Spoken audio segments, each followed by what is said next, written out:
Hi everybody, Dacob here. Welcome back to the Fashion Bunker. Today we have a Chanel unboxing to share together, to do it together, unbox together.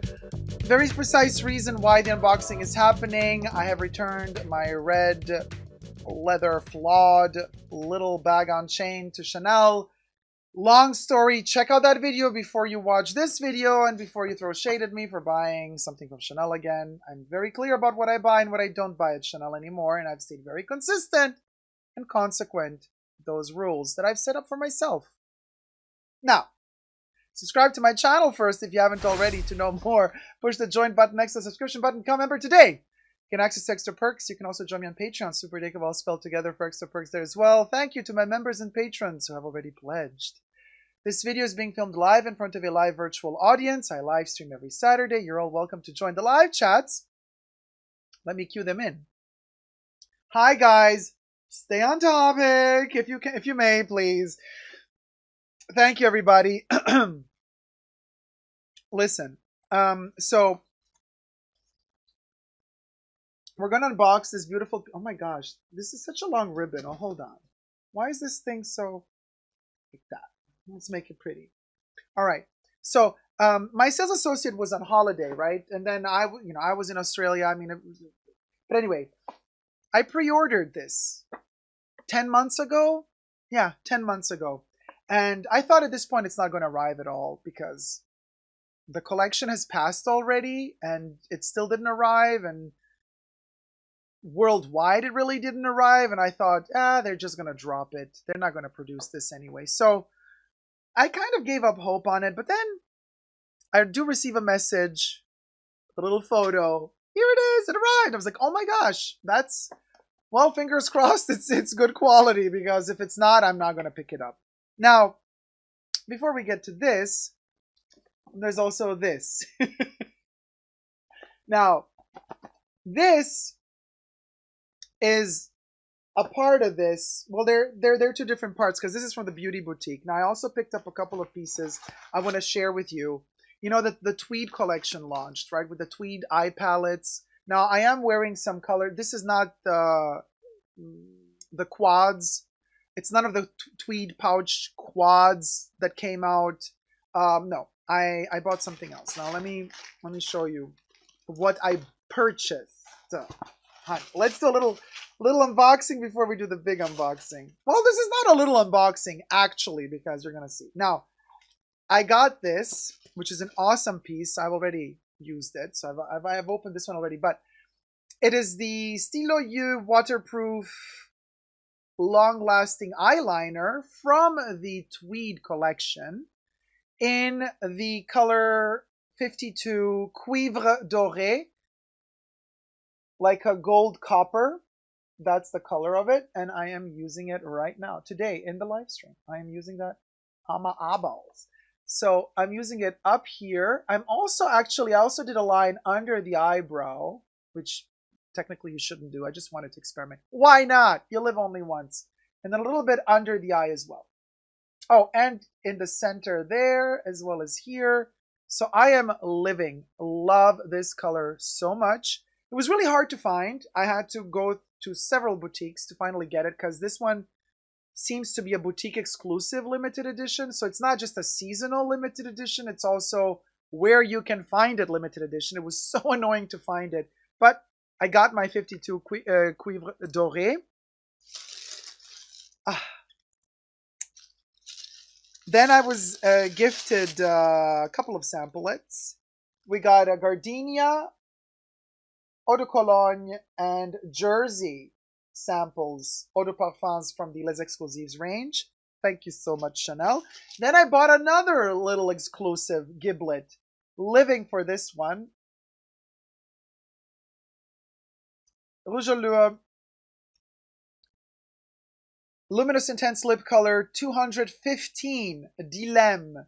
Now this one was also really hard to find. Literally, basically the two hardest pieces to find from the collection. Of course, I always like the colors that are like, not, mind you, it's not because it's sold out. Nobody really wants these colors. Not really, because they're a bit too particular. But these were the two hardest pieces to find from the Tweed collection. The 52 eyeliner. Okay, is it gonna focus? And the 215 Dilemme Rouge Allure. Now, let me show you the Rouge Allure. This is the darkest Rouge Allure I've ever seen. It's awesome. It's beyond chocolate brown. It is so gorgeous.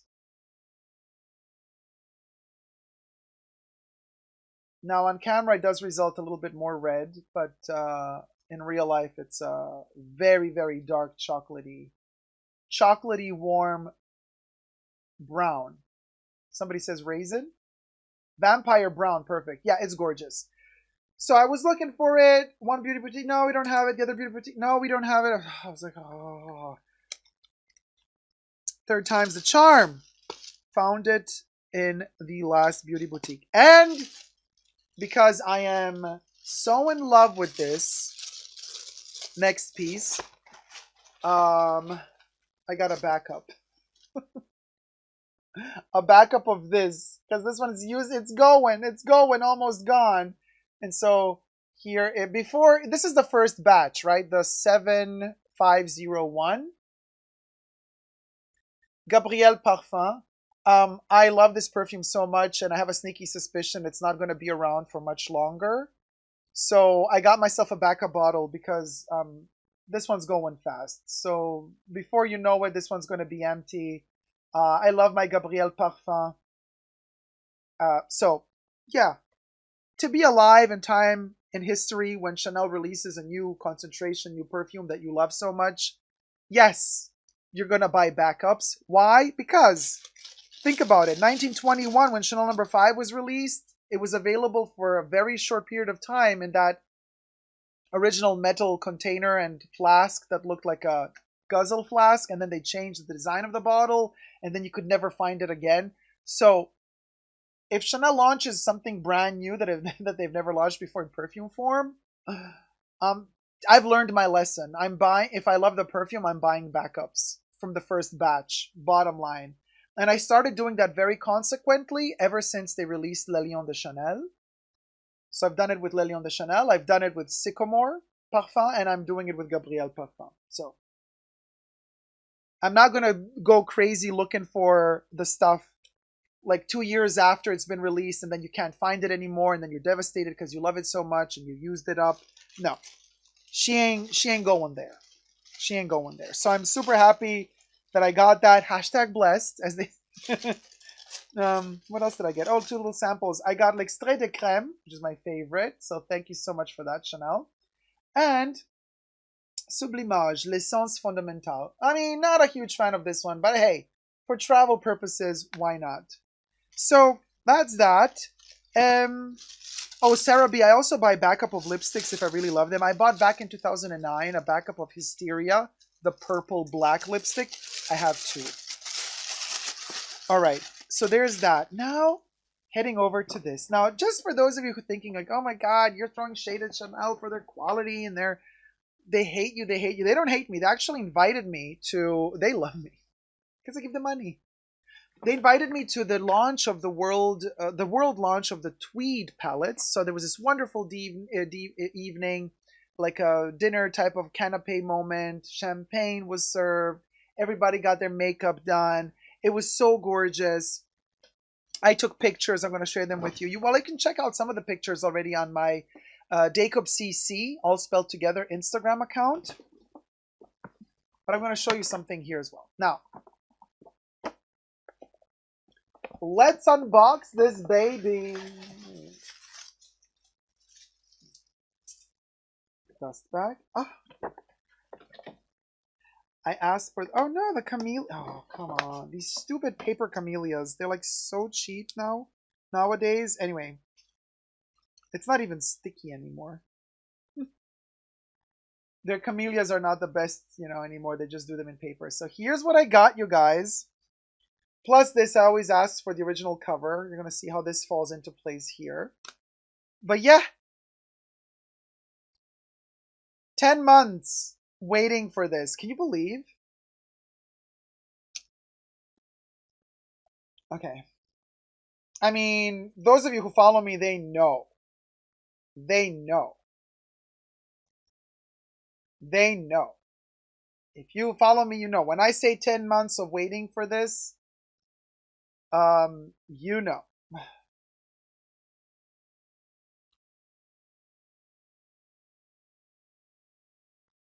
So, the anxiety, says Purple Nachos.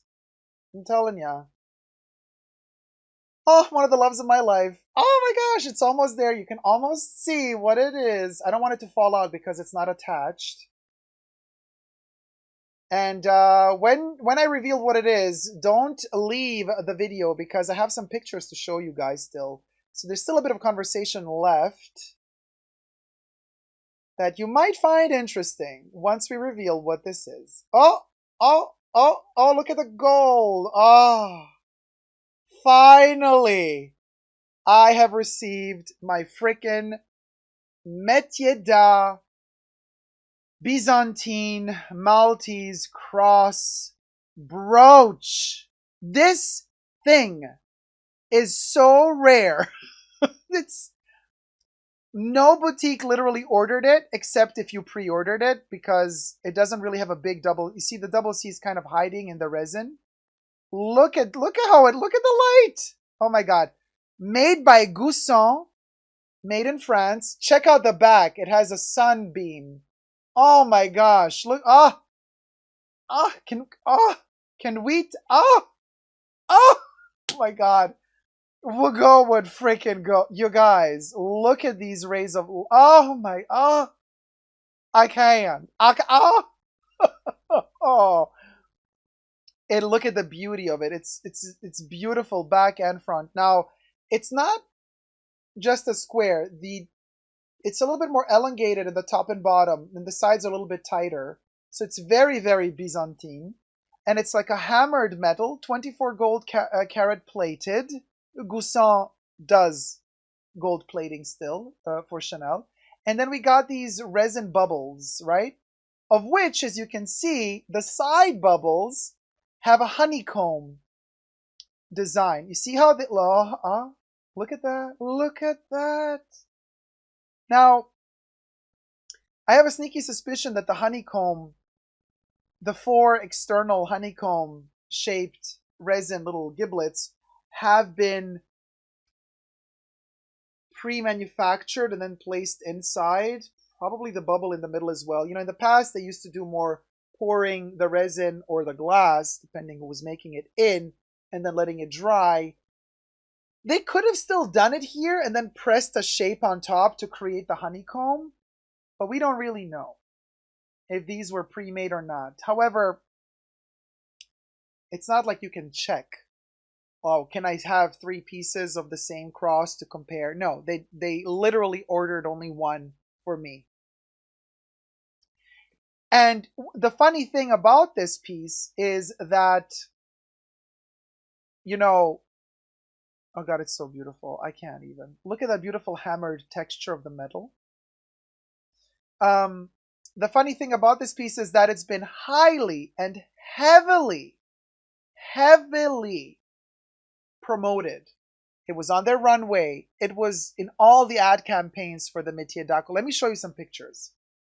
Okay, so this is the brooch as you see it now, as of September 2022, on the Chanel website. It's the Metiers 2022 collection.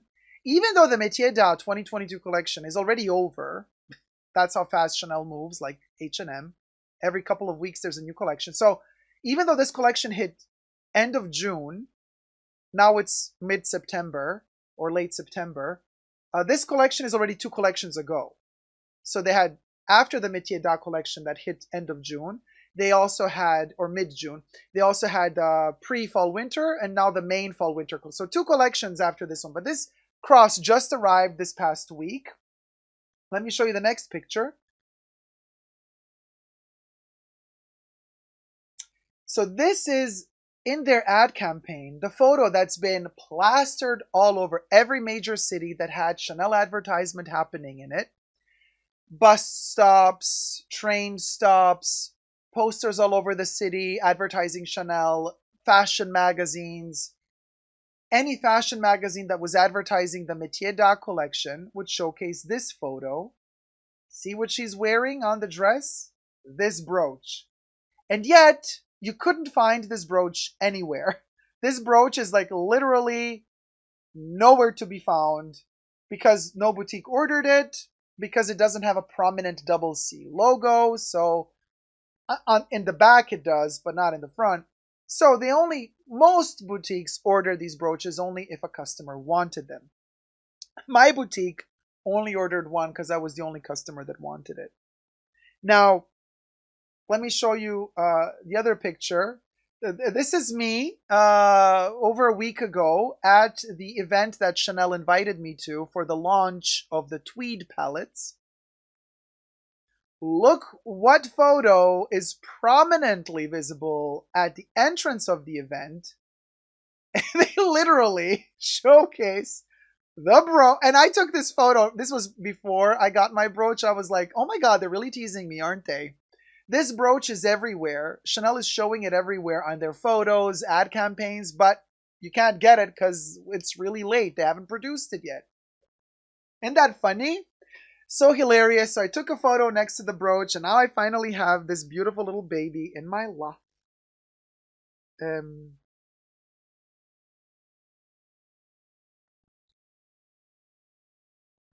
Doesn't this look gorgeous? Beautiful. Tiny little thing, but really gorgeous. Anyway, so that's the picture. Now, just, you might be thinking, well, crosses, it's a bit weird, it's a bit bizarre. Let me zoom back into myself if I can.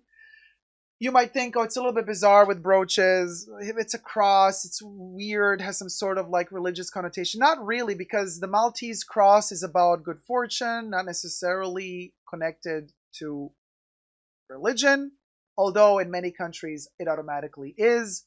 It was not for Coco when she used to design. Now, I'm a big collector of her crosses.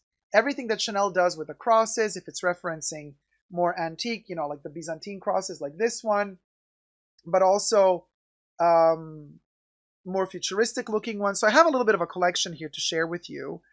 This is from the Fall-Winter 2017 collection. This was kind of Carl's trip to space. This is an idea of a Maltese Byzantine cross if Byzance were in the future. So it's kind of like a cross from the past if the past civilization were envisioning their future. So this is a Maltese cross from the past envisioning the future. This is also in my collection with these ginormous crystals in it. This one is really, really beautiful. And I love how back then they were not so obsessed with the double C. So there's just a tiny little double C inside of this, on the surface actually of this crystal. You can only see it a little bit depending on the angle. So I have, so you can, for comparison, side by side, you can see the size of these two. This is very Byzantine, and this is kind of a futuristic Byzantine cross. Then I have another one from the 90s referencing Egypt. This is an Egyptian Byzantine cross. Now, this is with poured glass. This one was made by Gripois for Chanel. So all of these cabochons with different shades of red are made in glass, poured glass. That's why they also have those air bubbles in them, because usually that's what happens when you do the glass version. This is the back of the brooch. You can see the texture of the glass. And it also has a little hook, so you can transform this brooch. You can also turn it into a necklace if you want to. This one is also really gorgeous. The red, the ruby, and the pigeon blood red ruby color is to die for. Another one from Fall-Winter 2020, I want to say, or 2020. No, wait, this was Fall-Winter 2020. Another little Byzantine cross. All of the ones you've seen thus far were made in France. This one was made in Italy, however. This was kind of Chanel's return to yellow gold. Look at this. They did a very intense yellow gold that year for their costume jewelry. Up until that moment, they were kind of, preferencing light gold. They went back to their yellow gold hues. And It has these kind of pearl cabochons on the sides. Glass pearls. I mean, they're not real pearls, obviously, because they're square. But they're irregular in shape. And then we have the resin in the center with a double C. So, also for comparison, side by side, the two. So this one is a little bit bigger. The prices went up considerably since this one was released. This one costs not double, but almost. So it's insane. And finally, we have this little beauty from 2017. It is a split Byzantine cross. So you have kind of like two Byzantine crosses in one. This particular piece is referencing a piece that Carl did in the 90s, actually fall-winter 1992, when we also see a similar split cross, like two crosses in one. This one is gorgeous. This one is made in France, also with poured resin, poured glass. You can see it's transparent in the back, so it filters through light. It has glass pearls there as well. Also not logo obsessed, which I love. The only double C logo this one has is right there. That's the only double C logo you see in the gold, in the metal right there. So there's no like heavy branding on this one. Those were the days, you know. This is really amazing. I love this one so much. They made this one also in a gray color. Now, I don't know if the camera really shows very well, but it's purple, and this, what appears to be black, is not black. It's actually also blood red. It's just so dark that you think it's gold, but it's not. It's blood red. And inside of the resin here, you have real pearls, crushed pearls placed into resin. So they are crushed fresh water pearls inside the resin. The other pearls, like these pearls, they're glass pearls. But inside, also here, there, and there, oh, as well as here, and down here, you have crushed freshwater pearls. Love it. So I'm a sucker for their Byzantine crosses and Maltese crosses. Very Coco Chanel, very much her style from the 60s. Also, really started already in the 30s, but also in the 60s. And leading up until 1971 when she passed away. So yeah, what can I tell you? Another journey comes to an end, right? 10 months in the making, and we've been baking. Thank you guys so much for watching. I hope you enjoyed this video. So it was a lovely little moment. We had an unboxing, a Gabrielle unboxing, brooch unboxing, a little tour of my Byzantine brooch collection by Chanel. I'm very happy with this video. It has a nice body, a nice structure. It's like a video that has different chapters, you know. Act 1, Act 2, Act 3. It's just like a little movie. Makes me feel very happy. Thank you guys so much for watching. Let me know your thoughts in the comment section down below. Never give up on love and subscribe.